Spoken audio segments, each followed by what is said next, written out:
Opa, acabou a memória. Continuando. Explicite o principal motivo para a aglomeração de atividades comerciais, portuárias e negreiras na área central do Rio de Janeiro, em meados do século XVIII.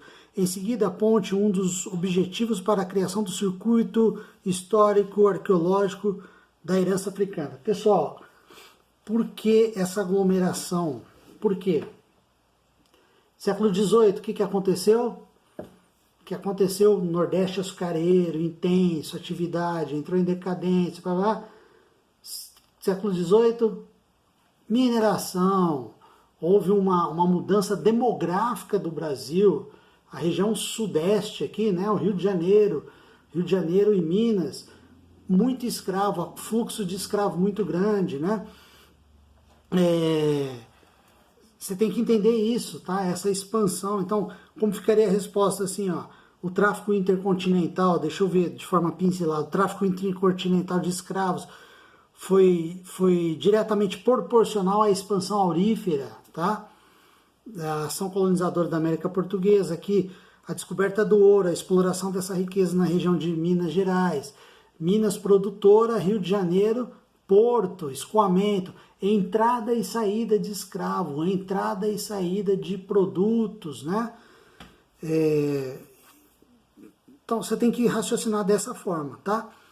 Então essas áreas são ocupadas por causa desse afluxo econômico, dessa mudança econômica. O eixo econômico deixa de ser o Nordeste açucareiro e passa a ser o Sudeste, né, aurífero, Minas e Rio por causa do porto, tá? E aqui a segunda parte da pergunta seria a atualidade desse circuito histórico. Para que serve isso aí? Foi encontrado lá o cais de Valongo, uma escavação, acharam faz pouco tempo, entra lá, procura aí, o IPHAN tentou fazer um tombamento, ou fez um tombamento, o Crivella não queria, porque tinha a ver com religiões afro, o migué que ele deu, né? Mas na verdade é porque eram religiões africanas, ele atende ao público evangélico, aí teve um embate aí, acabou falando que não era nada disso, enfim, foi tombado lá, tá? O cais de Avalon. Então, qual que é o objetivo disso, foi criado nessa área um circuito turístico, arqueológico, né? Para mostrar a herança africana, para fazer essa ligação, esse elo entre cultura brasileira e cultura africana, entre África e Brasil, tá? Então ali virou um patrimônio carioca e brasileiro, patrimônio cultural carioca e brasileiro. Então nesse sentido que você tem que estabelecer essa resposta, tá? Por isso que é importante o que eu sempre falo, redação, criar vocabulário, desenvolver redação, ler para saber desenvolver redação. E aí quem consegue ter essas informações, que não são muitas informações, mas consegue discorrer corretamente, desponta nessa resposta aí, tá bom? Então o objetivo é reconhecer e valorizar o legado cultural, né, africano, de afrodescendentes, enfim, tá bom? Você tem que elaborar a tua resposta, vou te dar a resposta pronta, né? E agora vamos para a questão 2, vamos lá. Então a questão 2, pessoal, uma questão da FUVEST, para você considerar as imagens e o texto. Então as imagens aqui, ó, você tem igrejas lá de Minas, né, a fachada, cidades históricas, né, cidades que foram, que surgiram e tornaram ápice lá no período minerador, né. Tá bom? Então você tem aqui a fachada da igreja de São Francisco de Assis, lembra do barroco, né, são características de barroco. E a perspectiva da nave da mesma igreja. Nossa, olha meu cachorro aí. Peraí. A cachorrada tá hardcore aqui. Aí tem aqui, ó, São Francisco de Assis. Aí, Senhor, não mereço isso, não creio em vós para amar. Trouxeste-me a São Francisco e me fizeste vosso escravo. Não entrarei, Senhor, no templo, seu frontispício me basta. Vossas flores e querubins são matéria de muito amar. Bom, enfim, é um poema do Drummond, tá, pessoal? Do Carlos Drummond de Andrade. Então, junto com as vozes caninas aí, me perdoem, o texto faz parte da conjuntura de poemas Estampas de Vila Rica, que integra a edição crítica de Clara Enigma, São Paulo, editora Cossack, Naif. Bom, 2. 2.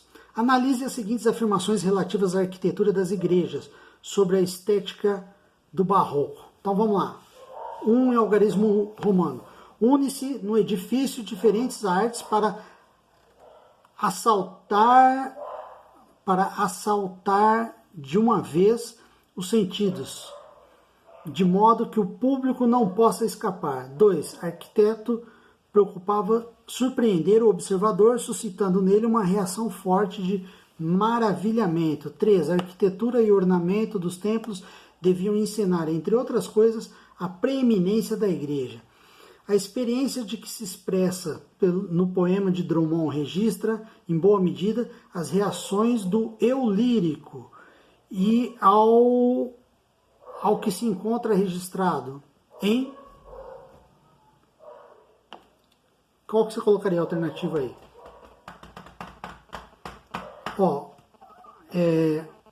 As 3, tá? A 1, a 2 e a 3. Tá? É a característica do barroco. Pode colocar aí, ó. Alternativa E. Tá? As proposições contidas nessa questão aqui retratam o envolvimento e o encantamento do visitante com o conjunto artístico referente nas construções sacras do chamado barroco mineiro, né? Há ainda uma referência ao predomínio da igreja no plano cultural e social, a igreja como grande promotora da cultura, né? Cultura sacra, obviamente, e da sociedade, como organizadora social, exercido sobre a população de Minas Gerais no século XVIII. Minas é católico, é religioso até hoje, tá? É uma herança lá da colônia. A alternativa é aí. Vamos lá, agora tem um excerto aqui do Sérgio Buarque de Holanda, Metais e Pedras Preciosas. Vamos lá.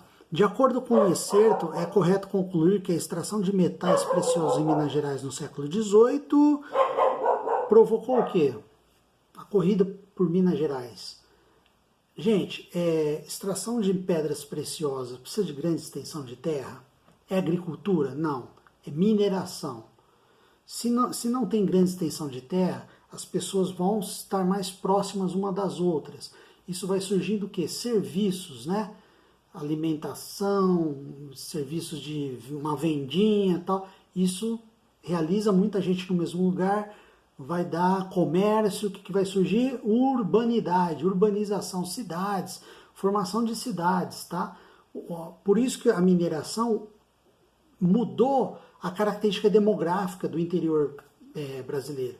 Minas, tanto que, salvo engano, parece que Ouro Preto, cidade que era Vila Rica, foi capital de Minas, salvo engano, tá? A importância dessa cidade. Então vamos aqui, alternativa. Qual que é a alternativa correta? A C.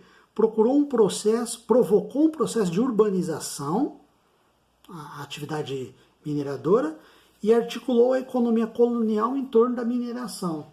Não tem erro, é óbvio, é lógico, né? Então a alternativa C é isso, tá? A 4. Como a sociedade do reino e dos núcleos mais antigos de povoamento, de Pernambuco, Bahia e São Paulo, seguiam em Minas os princípios estamentais de estratificação. Estamentais, sem mobilidade social. Ou seja, pautavam pela honra, pela estima, pela preeminência social, pelo privilégio, pelo nascimento. A grande diferença é que em Minas o dinheiro podia comprar tanto quanto o nascimento ou corrigi-lo, bem como outros defeitos. Como rezava um ditado na época, quem dinheiro tiver, fará o que quiser. Pessoal, no Brasil colônia, tais defeitos referem-se ao quê? Quais são esses defeitos? Lembre-se se a mineração vai corrigir tais defeitos. Qual que é esse defeito, pessoal? Se você não tem critério, você tem critério de nascimento, né? Se você for impuro, você não tem vez numa sociedade estamental. Mas com a mineração, você vai ter a possibilidade de uma insurgência de uma classe intermediária entre propriedade de terra, entre senhores e entre escravos, né? O cara vai lá minerar, se ele der a grande sorte, ele vai ter uma classe intermediária, vai surgir, tanto que eles falam que é da mineração que surgiu a classe média, tá? Então a alternativa correta é aos de sangue impuro, representados pela ascendência moura, africana ou judaica, e aos praticantes de atividades artesanais ou relacionados ao pequeno comércio. Tá? É uma interpretação de texto. O trecho aqui, ele que está transcrito, ele fala da possibilidade na sociedade de Minas Gerais das pessoas endinheiradas, as pessoas que ficaram ricas com ouro, né? Que pudesse alterar os dados de seu nascimento. Tá? Então, fazendo desaparecer o quê? Referências de uma ascendência considerada, entre aspas, impura. Tá? Então ele conseguiu alterar os dados do nascimento, podendo dessa forma elevar-se socialmente. Tá? Então não sou, fiquei rico, consigo alterar documento, não sou descendente de judeu, não sou descendente, ele tem dinheiro, então ele consegue, como que diz o ditado aqui, quem dinheiro tiver, fará o que quiser. Tá? Beleza? Entenderam até aí? Então a mineração vai propiciar essa mudança social, tá? Essa mudança na pirâmide social colonial, tá bom? Assim, com a descoberta de ouro no Brasil no século XVII, finalzinho do século XVII, né? Porque o boom do ouro foi século XVIII, provocou, entre outros, o quê? O quê? Alternativa correta, a formação de núcleos populacionais no interior da colônia, Vila Rica, que é Ouro Preto, Sabará, Tiradentes, Diamantina, né? Essas cidades todas, que hoje são cidades históricas tombadas pelo IPHAN, né?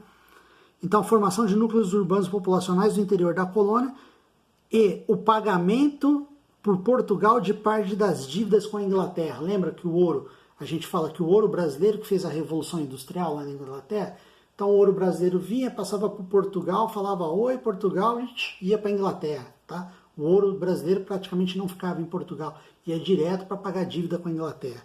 Tá bom? Então a alternativa correta é a alternativa A. Tranquilo, pessoal? Então foram só essas, né? Então espero que vocês tenham entendido, façam conexões capítulo com capítulo, tá? Para você entender a história como processo, como algo processual e com elos, com ligações entre um tema e o outro, tá? Então, até a próxima. Na próxima nós vamos corrigir o iluminismo, é isso que eu pedi para vocês fazerem. E outro capítulo aí, iluminismo e despotismo esclarecido. A gente faz 3 vídeos para ficar mais didático, se for 3 módulos, tá? Então, um abraço, espero que vocês tenham entendido. Qualquer dúvida, entram em contato. Estou aqui para ajudá-los. Um abraço, tudo de bom, boa sorte, bons estudos.